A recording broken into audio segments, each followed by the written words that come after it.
غصہ ہو رہا ہوں اپنی بیوی پر، اپنے بچوں پر، اپنے رشتے داروں پر، اپنے محلے والوں پر، اپنے علاقوں والوں پر، جس پہ بھی میں غصے ہو رہا ہوں، اگر اللہ مجھ پر غصے ہو گئے تو میرا کیا ہوگا؟ اللہ اگر مجھ پہ غصے ہوگا تو میرا کیا ہوگا؟ تو شیطان جو ہے تو وہ آدمی کو غصے کے اندر لے جاتا ہے۔ تو ادب سب سے بڑی چیز ہے۔ حضرت عبداللہ ابن مبارک رحمۃ اللہ علیہ فرماتے 30 سال تک میں نے ادب سیکھا، تو اس لیے ادب سیکھنا ہے۔ اور یہ تو بہت چھوٹی چھوٹی بات ہے۔ حضرت امام مالک رحمۃ اللہ علیہ نے فرمایا من تہاون بالآداب، جو آداب کے اندر کچھ کرتا ہے، جو آداب کے اندر کمی کرتا ہے، جو آداب کے اندر کوتاہی کرتا ہے۔ ہماری جماعت گئی پٹنہ میں، بہار میں، امیر صاحب یہاں جماعت آئی ہوئی ہے ماشاءاللہ پٹنہ کی، تو وہاں ہماری جماعت گئی 2005 میں، پھر اس کے بعد ہماری جماعت گئی وہاں 2009 میں ہماری جماعت گئی، تو وہاں ایک بہت پرانے ساتھی انہوں نے پوری جان پورا مال بچپن سے طالب علمی کے زمانے سے ہی، جیسے ہم یہاں ابھی آج ماشاءاللہ مشورہ شروع ہوا طلبہ کا کہ ہر ہفتے طلبہ یہاں جمعے کو مشورہ کریں گے، جو بدھ کو ہوتا تھا پہلے وہاں شیر علی مسجد میں، تاکہ سارے مدرسے کے طلبہ جو ہیں وہ دوران تعلیم حفظ کرتے ہوئے ہی، فارسی پڑھتے ہوئے ہی، ناظرہ پڑھتے ہوئے ہی، چھوٹی عمر میں ہی وہ مشورے میں آنے لگے، وہ تعلیم میں آنے لگے، وہ ملاقاتوں میں جانے لگے، اور وہ آنے والی جماعتوں کا ساتھ دینے لگے۔ کہ یہ بچپن سے ہی اگر مشورے میں آ گئے، بچپن سے ہی اگر یہ تعلیم میں آ گئے، بچپن سے ہی یہ اگر ملاقاتوں میں آ گئے، بچپن سے ہی یہ اگر مرکز میں آ گئے، تو پھر یہ افریقہ جائیں گے، امریکہ جائیں گے، شمال و جنوب جائیں گے، دنیا کے کونے کونے خطے میں جائیں گے۔ اگر بچپن میں ہی تبلیغ میں لگ گئے، پہلے تو ایک دو رکاوٹ تھی تبلیغ میں نہ لگنے کی بچوں کے لیے، اب بہت ساری رکاوٹیں ہیں۔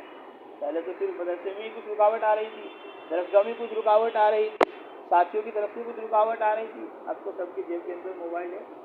انسان کا دل چاہتا ہی نہیں کہ میں تبلیغ میں نکلوں، دعوت میں نکلوں۔ حضور فرماتے ہمارے یہ پتا مارو کام ہے تبلیغ، جان بھی لگانی پڑے گی، مال بھی لگانا پڑے گا، وقت بھی لگانا پڑے گا، اور ملے گا کیا؟ ملے گی برائی۔ ملے گا کیا؟ ملے گی برائی، کچھ ملنے والا نہیں ہے۔ اس لیے اس کی طرف طبیعت آدمی کی چلتی نہیں ہے، گشتوں کی طرف، ملاقاتوں کی طرف۔ حضرت مولانا سعید خان صاحب رحمۃ اللہ علیہ فرماتے تھے میں نے بچپن میں ہی دوران طالب علمی میں ہی مولانا الیاس صاحب رحمۃ اللہ علیہ کی بات سنی۔ جب میں مدارس میں سہارنپور میں پڑھتا تھا تو مولانا الیاس صاحب رحمۃ اللہ علیہ نظام الدین سے مرکز سے بنگلے والی مسجد سے مدارس میں سہارنپور میں آتے تھے، تو حضرت بیان کرتے تھے تو میں حضرت کا بیان سنتا تھا اور میرے حضرت کی باتیں سمجھ میں آتی تھی۔ حالانکہ وہ زمانہ تھا، اس زمانے میں بڑے بڑے علماء کی بات سمجھ میں نہیں آ رہی تھی، تو مولانا الیاس کیا کہہ رہے ہیں؟ بیوی کو چھوڑو، بچوں کو چھوڑو، دکان کو چھوڑو، مکان کو چھوڑو، کارخانے کو چھوڑو، 5 مہینے میں جاؤ، 4 مہینے میں جاؤ، چلے میں جاؤ، 3 دن میں جاؤ، مسجدوں کے اندر رہو، یہ کرو وہ کرو۔ تو اس وقت میں بڑے بڑے علماء کی بات سمجھ میں نہیں آ رہی تھی، لیکن میرے اسی وقت الحمدللہ بات سمجھ میں آ گئی کہ مولانا الیاس صاحب رحمۃ اللہ علیہ امت کو قرن اول تک لے جانا چاہتے ہیں کہ جس طرح وہاں تن من دھن قربان کیا جا رہا تھا راہ خدا کے اندر، اسی طرح پوری امت پورے دین کو لے کر نقل و حرکت چلت پھرت پر آئے۔ بس سامنے جنت ہونی چاہیے، سامنے موت ہونی چاہیے، قبر اثر آخرت ہونی چاہیے۔ آج میں نے بیان اسی لیے یہاں سے شروع کیا تھا کہ موت اور قبر اور حشر یہ چیز سامنے ہونی چاہیے۔ موت اگر سامنے ہے، آخرت اگر سامنے ہے، قبر اگر سامنے ہے، تو پھر آدمی کے لیے تبلیغ آسان ہے، دعوت آسان ہے، ملکوں میں جانا آسان ہے۔ اگر جنت کو بھول گیا، جہنم کو بھول گیا، ثواب عذاب کو بھول گیا، آخرت کو، موت کو، قبر اور حشر کو بھول گیا، پھر اس کے لیے سارا کام مشکل ہے۔ زندگی سامنے ہے تو سارے کارخانے بن رہے، ساری فیکٹریاں بن رہی، ساری منڈیاں اور سارے بازار بن رہے، سارے کھیت و کھلیان پر ہر ایک لگا ہوا ہے کہ زندگی سامنے میں ہمیں جینا ہے، تو جینے کے لیے یہ سارے دھندے ضروری ہیں، جو ہمیں جینا ہے، جینے کے لیے سارے کام ضروری ہیں۔ ایسی جب سمجھ لیں گے مرنا ہے، موت آنی ہے، قبر میں اترنا ہے، مٹی کے اندر دبنا ہے، یہ سامنے رہے گا، اب نماز آسان، روزہ آسان، دین آسان، حج اور زکوٰۃ آسان۔ رسول اللہ نے اتنی پیاری بات فرمائی، حضرت محمد صلی اللہ علیہ وسلم فرما گئے کہ میں تمہارے درمیان 2 وائس چھوڑ کر جا رہا ہوں، میں جا رہا ہوں، میں تو آخری نبی ہوں، رسول ہوں، پیغمبر ہوں، اب کوئی نبی نہیں آئے گا، کوئی رسول نہیں آئے گا، اب کوئی پیغمبر نہیں آئے گا جو تمہیں آگے سمجھائے گا، تمہیں بتلائے گا میرے والا درد، میرے والا غم اور بے چینی جو نبیوں کے اندر ہوتی ہے، وہ اب ایسا کوئی آدمی آنے والا نہیں ہے قیامت تک۔ لیکن اب تم یہ مت سمجھنا ہمارا کیا ہوگا، اب ہمیں کون سمجھائے گا، فرمایا تم گھبراؤ مت، تمہارے درمیان میں 2 وائس چھوڑ کر جا رہا ہوں، 2 مقرر چھوڑ کر جا رہا ہوں، 2 مبلغ چھوڑ کر جا رہا ہوں، 2 نصیحت کرنے والے، 2 سمجھانے والے تمہیں میں جا رہا ہوں۔ ایک تو بولنے والا ہے، ایک تو بولنے والا جو تمہیں بول بول کر سمجھائے گا، وما هذه الحیات الدنیا الا لهو ولعب، یہ دنیا کی زندگی کھیل کود تماشا ہے، وَإِنَّ الدَّارَ الْآخِرَةَ لَهِيَ الْحَيَوَانُ، آخرت کا گھر ہی ہمیشہ رہنے والا ہے، وہاں کی فکر ہونی چاہیے۔ اس کھیل کود تماشے میں لگ کر ایمان کو ضائع مت کرو، عمل کو ضائع مت کرو۔ جو صلاحیت و استعداد تمہیں اللہ نے دی ہے آخرت کی بلندی حاصل کرنے کے لیے، ان دنیا کے دھندوں میں لگ کر دین کو، دعوت کو مت چھوڑو۔ متاع الغرور، قرآن کہہ رہا ہے یہ دھوکے کا سامان ہے۔ قرآن کہہ رہا ہے بیت العنکبوت، یہ مکڑی کا جالا ہے۔ قرآن کہہ رہا ہے وَفَرِحُوا بِالْحَيَاةِ الدُّنْيَا، یہ کافر مشرک دنیا کی زندگی سے خوش ہو رہے ہیں۔ اور سن لو، میں آسمان و زمین کو بنانے والا اللہ ہوں، میں کہہ رہا ہوں وَمَا الْحَيَاةُ الدُّنْيَا فِي الْآخِرَةِ إِلَّا مَتَاعٌ، آخرت کے مقابلے میں یہ معمولی سا سامان ہے دنیا۔ پوری دنیا، صرف تمہاری دکان نہیں، صرف تمہارا کارخانہ نہیں، صرف تمہاری ملازمت نہیں، تو صرف تمہاری تجوریہ اور بینک نہیں، سارا عالم پورا کا پورا متاع ہے، متاع، معمولی سا سامان ہے۔ اللہ فرما رہا ہے، ہمیں فرما رہے اللہ ہمیں، یا ایھا الذین آمنوا، قرآن کہہ رہا ہے یا ایھا الذین آمنوا، اے ایمان والو، اے مسلمانوں، اے لا الہ الا اللہ محمد الرسول اللہ کا اقرار کرنے والو، تم یہ کہہ رہے جو کچھ ہوا اللہ کے کرنے سے ہوا، تم یہ کہہ رہے اللہ کے کرنے سے ہو رہا ہے جو ہو رہا ہے، تم کہہ رہے جو ہوگا وہ اللہ ہی کے کرنے سے ہوگا، تمہاری زبانوں پہ یہ ہے۔ اللہ کا غیر، اللہ کے بغیر کچھ نہیں کر سکتا، اللہ سب کے بغیر سب کچھ کرنے پر قادر ہے، جو ہوا اسی کے کرنے سے ہوا، جو ہو رہا ہے اسی کے کرنے سے ہوگا۔ جب تمہاری زبانوں پر یہ ہے کہ اللہ ہی سب کچھ ہے، اسی کے قبضہ قدرت میں سب کچھ ہے، جب تم نے یہ بات کہہ دی اور تمہارے یقین میں بھی آ گئی، مالکم، پھر کیا ہوا تمہیں؟ جب تم یہ کہہ رہے جو کچھ ہوا اللہ سے ہوا، جو کچھ ہوگا وہ اللہ ہی سے ہوگا، مالکم، پھر کیا ہو رہا ہے تم؟ اذا قیل لکم انفروا فی سبیل اللہ، جب تم سے کہا جاتا ہے اللہ کے راستے میں نکلو، جب تمہیں کہا جا رہا ہے فجر میں آؤ، جب تمہیں کہا جا رہا ہے ظہر میں آؤ، جب تمہیں کہا جا رہا ہے عصر میں آؤ، جب تمہیں کہا جا رہا ہے مغرب میں آؤ، جب تمہیں کہا جا رہا ہے عشاء میں آؤ، جب تمہیں کہا جا رہا ہے زکوٰۃ دو، جب تمہیں کہا جا رہا ہے حج کرو، جب تمہیں کہا جا رہا ہے عمرہ کرو، جب تمہیں کہا جا رہا ہے اللہ کے کلمے کو بلند کرنے کے لیے تن من دھن کی بازی لگا دو، جان راہ خدا کے اندر قربان کر دو، یہ جان تمہاری نہیں ہے، یہ مال تمہارا نہیں ہے، یہ صلاحیت استعدادیں جو ہیں وہ ہماری دی ہوئی ہیں تم کو، اور تمہیں اقرار ہے کہ ہمیں جو کچھ ملا وہ اللہ سے ملا، جو کچھ کر رہا ہے وہ اللہ ہی کر رہا ہے، جو کچھ کرے گا وہ اللہ ہی کرے گا۔ جب تم سب کچھ یہ کہتے ہو مالکم، پھر کیا ہوا تمہیں؟ استاقلتم الی الارض، جب تم سے کہا جاتا ہے اللہ کے راستے میں نکلو عبادت کے لیے، جب تم سے کہا جاتا ہے اللہ کے راستے میں نکلو دعوت کے لیے، جب تمہیں کہا جاتا ہے اللہ کے راستے میں نکلو، اللہ کا راستہ نماز پڑھنا بھی ہے، اللہ کا راستہ روزہ رکھنا بھی ہے، اللہ کا راستہ حج کرنا بھی ہے، اللہ کا راستہ زکوٰۃ دینا بھی ہے، اللہ کا راستہ تلاوت اور ذکر کرنا بھی ہے، توبہ استغفار کرنا بھی ہے، ہر عمل نیک اللہ کا راستہ ہے۔ کیا ہوا تمہیں؟ اتنے سارے مسلمان منڈیوں میں ہیں، بازاروں میں ہیں، دکانوں میں، کارخانوں میں، فیکٹریوں میں، گھروں میں ہیں، کہہ رہے سب کچھ اللہ کرتے ہیں، اللہ سے ہوتا ہے، کیوں فجر میں تم نہیں آ رہے؟ کیوں تم ظہر میں نہیں آ رہے؟ کیوں تم مغرب میں نہیں آ رہے؟ کیوں تم عشاء میں نہیں آ رہے؟ کیوں تم عبادت کو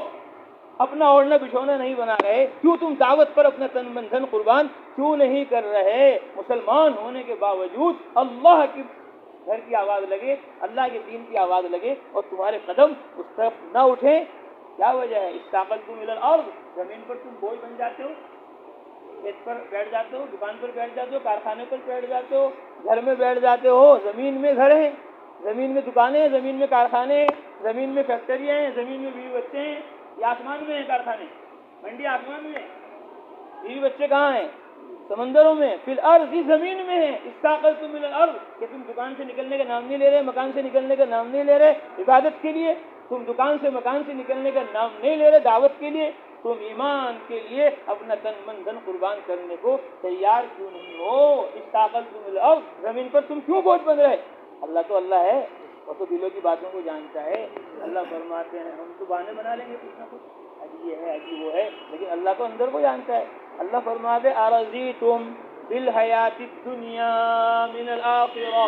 ارضیتم بالحیات الدنیا من الآخرہ، کیا تم دنیاوی زندگی سے راضی ہو گئے؟ کیا تم دنیاوی زندگی سے خوش ہو گئے؟ من الآخرہ، آخرت کے مقابلے تمہارے سامنے دنیا ہے، تمہارے سامنے آخرت نہیں ہے، تمہارے سامنے دنیا ہے، تمہارے سامنے آخرت نہیں ہے، تمہارے سامنے زندگی ہے، تمہارے سامنے موت نہیں ہے، تمہارے سامنے اسباب ہیں، تمہارے سامنے اعمال نہیں ہیں، تمہارے سامنے پیسے ہیں، تمہارے سامنے ثواب نہیں ہے، اجر نہیں ہے، تمہارے سامنے دنیا ہے، تمہارے سامنے قبر نہیں ہے، حشر نہیں ہے۔ ارضیتم بالحیات الدنیا من الآخرہ، کیا تم دنیاوی زندگی سے راضی ہو گئے آخرت کے مقابلے میں؟ اللہ کہتے ہیں فما متاع الحیات الدنیا فی الآخرۃ الا قلیل، آخرت کے مقابلے میں یہ ساری دنیا بہت تھوڑی چیز ہے، اس تھوڑی چیز کو تم نے اتنی بڑے کر دی کہ اللہ کا دین چھوٹا ہو گیا، اللہ کا دین چھوٹا ہو گیا، اس کی محنت چھوٹی ہو گئی، سنت اور شریعت کم ہو گئی۔ اور کیوں نہ ہو، رسول اللہ فرما گئے، میں نے حدیث پڑھی، اذا عظمت امتی الدنیا نزعت منها ہیبۃ الاسلام، جب میری امت دنیا کی عظمت اپنے دل میں بٹھا لے گی، دنیا کو بڑا سمجھنے لگے گی، تو نزعت منها ہیبۃ الاسلام، اب اسلام کی عظمت و ہیبت، قیمت و وقعت ان کے دلوں سے نکال لی جائے گی۔ دنیا بڑی ہو جائے گی، دین چھوٹا ہو جائے گا، دنیا بڑی ہو جائے گی، دعوت چھوٹی ہو جائے گی، دنیا بڑی ہو جائے گی، اعمال چھوٹے ہو جائیں گے، دنیا بڑی ہو جائے گی، اس کے تقاضے بڑے ہو جائیں گے، دین چھوٹا ہو جائے گا اور اس کے تقاضے چھوٹے ہو جائیں گے۔ فما متاع الحیات الدنیا فی الآخرۃ الا قلیل۔ حضرت مولانا سعید خان صاحب نور اللہ مرقدہ بار بار فرماتے تھے کہ اللہ کے راستے کی نقل و حرکت، چلت پھرت وہ کس لیے ہے، دعوت کس لیے، تبلیغ کس لیے ہے؟ فرماتے تھے الدعوہ تصرف القلوب من الخلق الى الخالق، کہ دعوت جو ہے خلق سے خالق کی طرف لے جانے والی ہے، مخلوق سے خالق کی طرف لے جانے والی ہے۔ مخلوق کو مت دیکھو کہ یہ کارخانے والا ہے، یہ فیکٹری والا ہے، اور یہ بلڈنگ والا ہے، یہ کوٹھی والا ہے، یہ حکومت والا ہے، یہ سلطنت والا ہے، یہ بادشاہت والا ہے، اس کے خزانے سے اتنے کام بن رہے ہیں، اس کی دکان سے اتنے کام بن رہے ہیں، اس کے کارخانے سے اتنے کام بن رہے ہیں، اس کی فیکٹری سے اتنے کام بن رہے ہیں، اس کی حکومت و بادشاہت سے اتنے مسئلے حل ہو رہے ہیں، تو مجھے بھی بہترین تاجر بننا چاہیے، مجھے بھی بہترین کاشتکار بننا چاہیے، مجھے بھی بہترین زمیندار بننا چاہیے، مجھے بھی حاکم بننا چاہیے، مجھے بھی بادشاہ اور مالدار بننا چاہیے، کہ یہ مخلوق کی طرف جانا یہ خالق سے دور کر دے گا۔ اور جب دعوت دی جائے گی اور کہا جائے گا للہ ملک السماوات والارض، آسمان و زمین اللہ کی ملکیت ہے، وَإِن مِّن شَيْءٍ إِلَّا عِندَنَا خَزَائِنُهُ، کائنات کی ہر چیز کے خزانے اللہ کے پاس ہیں، وَلِلَّهِ خَزَائِنُ السَّمَاوَاتِ وَالْأَرْضِ، آسمان و زمین کے خزانے اللہ کے ہیں، لیکن منافق کافر جانتے نہیں ہیں۔ جب اللہ کے خزانوں کو اور اس کی طاقت قوت کو اور اس کی مدد و نصرتوں کو بولا جائے گا تو الدعوہ تصرف القلوب من الخلق الى الخالق، کہ مخلوق سے خالق کی طرف دعوت لے جائے گی، ومن الدنیا الى الاخرہ، اور دنیا سے آخرت کی طرف لے جائے گی، ومن الاسباب الى الاعمال، اور اسباب سے اعمال کی طرف لے آئے گی۔ حضرت مولانا یوسف صاحب رحمۃ اللہ علیہ فرماتے تھے ہماری مسجد وار جماعتیں جو ہیں ان کا کام یہ ہے، ہماری مسجد وار جماعتیں جو ہیں ان کا کام یہ ہے کہ جو لوگوں کو کھیت میں نظر آ رہا ہے، جو لوگوں کو دکان میں نظر آ رہا ہے، جو لوگوں کو کارخانے اور فیکٹری میں نظر آ رہا ہے، وہ سب کچھ انہیں کامیابی کامرانی مسجد میں نظر آنے لگے۔ حی علی الصلاح، حی علی الفلاح، آؤ نماز کے لیے، آؤ کامیابی کے لیے۔ وہ سوچ رہے کامیابی دکان میں ہے، وہ سوچ رہے کامیابی کارخانے میں ہے، وہ سوچ رہے کامیابی فیکٹری میں ہے، وہ سوچ رہے کامیابی ملک و مال میں ہے۔ ایسی محنت کرے ہماری مسجد کی جماعت، خصوصی گشتوں کے ذریعے اور عمومی گشتوں کے ذریعے، تشکیلوں کے ذریعے، وصولیابیوں کے ذریعے، روزہ عشرے چلے کے ذریعے، اندرون بیرون کی محنت کے ذریعے ایسی محنت اور کوشش کرے کہ لوگوں کو کامیابی اور کامرانی مسجد اور مسجد کے اعمال میں نظر آنے لگے۔ مسجد تو ہے لیکن مسجد میں مشورہ نہیں، مسجد تو ہے مسجد میں تعلیم نہیں، مسجد تو ہے مسجد میں جنت کے تذکرے نہیں، مسجد تو ہے مسجد میں آخرت کے تذکرے نہیں، مسجد تو ہے مسجد کے اندر عبادت کی باتیں نہیں ہیں، آخرت کی باتیں نہیں ہیں، تو پھر یہ ایسا ہے جیسے بازار ہے لیکن بازار میں سبزی نہیں ہے،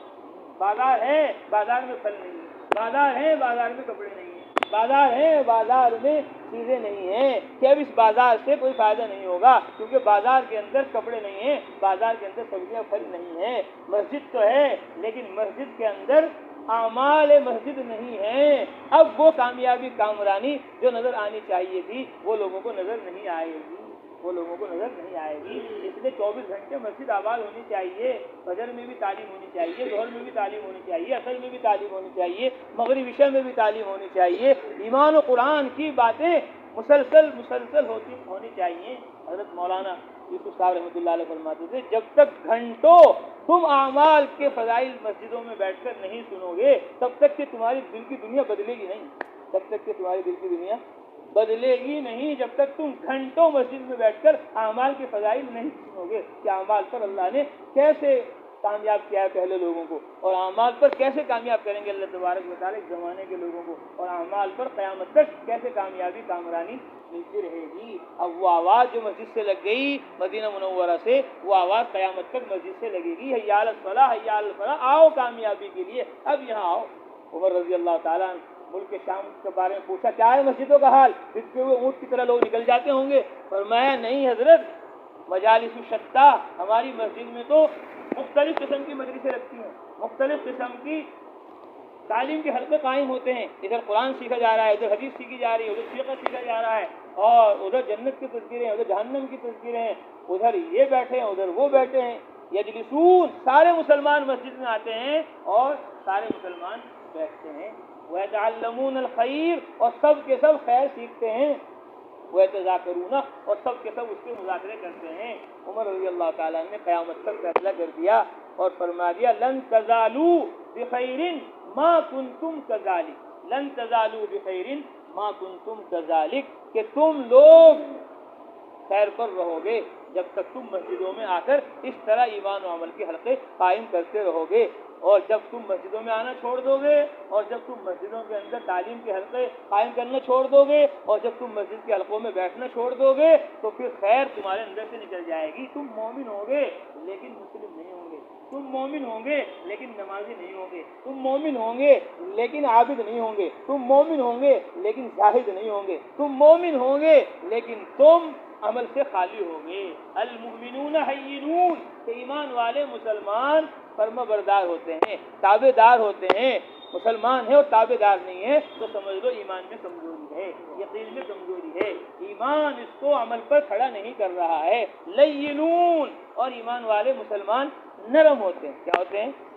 نرم ہوتے ہیں، غصہ نہیں ہوتا ان کے اندر کہ بات بات میں غصہ کر دیا امام صاحب سے، بات بات میں غصہ کر دیا امیر صاحب سے، بات بات میں غصہ کر دیا گھر والوں سے، کیونکہ گھر والوں سے لڑائی ہے جھگڑا ہے، گھر میں تعلیم نہیں ہوگی،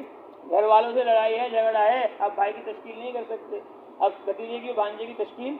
نہیں کر سکتے، لڑائی ہو چکی ہے، جھگڑے ہو چکے ہیں، غصہ ہے مزاج کے اندر کہ اب کوئی جڑنے والا نہیں۔ رسول اللہ امام الانبیاء حضرت محمد مصطفیٰ صلی اللہ علیہ وسلم کو اللہ کہہ رہے ہیں فَبِمَا رَحْمَةٍ مِّنَ اللَّهِ لِنْتَ لَهُمْ، یہ اللہ کا فضل ہے، اللہ کی رحمت ہے، کرم ہے، انعام ہے حضرت محمد صلی اللہ علیہ وسلم آپ پر، لِنْتَ لَهُمْ، کہ آپ نرم ہیں ابو بکر کے لیے، آپ نرم ہیں ابو ہریرہ کے لیے، آپ نرم ہیں مہاجرین کے لیے، انصار کے لیے، آپ نرم ہیں پرانوں کے لیے، اور آپ نرم ہیں نیوں کے لیے۔ فَبِمَا رَحْمَةٍ مِّنَ اللَّهِ لِنْتَ لَهُمْ، آپ نرم ہیں، گرم نہیں ہیں، اگر آپ گرم ہوتے، سخت ہوتے، غصے والے ہوتے، لن فضوا من حولک، یہ جو مہاجرین ہیں، یہ جو انصار ہیں، یہ جو آپ پر اپنا سب کچھ قربان کرنے والے ہیں، لن فضوا من حولک، ایک بھی آپ کے پاس نہ رہتا، سب کے سب چلے جاتے۔ رسول اللہ امام الانبیاء، جن کے لیے پوری کائنات بنائی گئی، سارے نبیوں رسولوں پیغمبروں کا جن کو امام بنایا گیا، رسول اللہ فرما رہے ہیں کہ اگر آپ میں یہ نرمی نہ ہوتی تو یہ سارے فضائل ہونے کے باوجود آپ کے پاس ایک نہ رکتا، ایک بھی آپ کے پاس نہ ٹھہرتا، لن فضوا من حولک، سب چلے جاتے۔ اس لیے کیا کرو آپ، فَبِمَا رَحْمَةٍ مِّنَ اللَّهِ لِنْتَ لَهُمْ وَلَوْ كُنْتَ فَظًّا غَلِيظَ الْقَلْبِ لَانفَضُّوا مِنْ حَوْلِكَ فَاعْفُ عَنْهُمْ، اگر ان سے کوئی غلطی ہو جائے، خطا ہو جائے، فَاعْفُ عَنْهُمْ، فوراً معاف کر دیا کرو، فوراً کیا کر دیا کرو، اس کو معاف کر دیا کرو۔ نئے آدمی ہے بیچارہ، زبان سے کوئی نکل گیا، اس کے بعد سمجھا نہیں یہ امیر صاحب ہیں، سمجھا نہیں یہ پرانے آدمی ہیں، سمجھا نہیں یہ ذمہ دار ہیں، سمجھا نہیں یہ ہمارے بڑے ہیں، کوئی بات نکل گئی زبان سے، فَاعْفُ عَنْهُمْ، معاف کر دو آپ ان کو۔ آپ نے کہا کہ چلو 5 مہینے میں چلو، 4 مہینے میں چلو چلنے میں، تو تیار نہیں ہو رہا ہے، ارے امیر صاحب کے کہنے میں تیار نہیں ہو رہا ہے، پیر صاحب کے کہنے میں تیار نہیں ہو رہا ہے، بڑوں کی بات سے انکار کر رہا ہے، اگر وہ بیچارہ اپنی کمزوری کی وجہ سے کوئی عذر کر رہا ہے، کوئی بات پیش آ گئی ہے ایسی کہ اس نے تمہاری بات نہیں مانی، تمہیں غصہ آ گیا، فَاعْفُ عَنْهُمْ، معاف کر دو اس کو، صرف معافی مت کرو، وَاسْتَغْفِرْ لَهُمْ،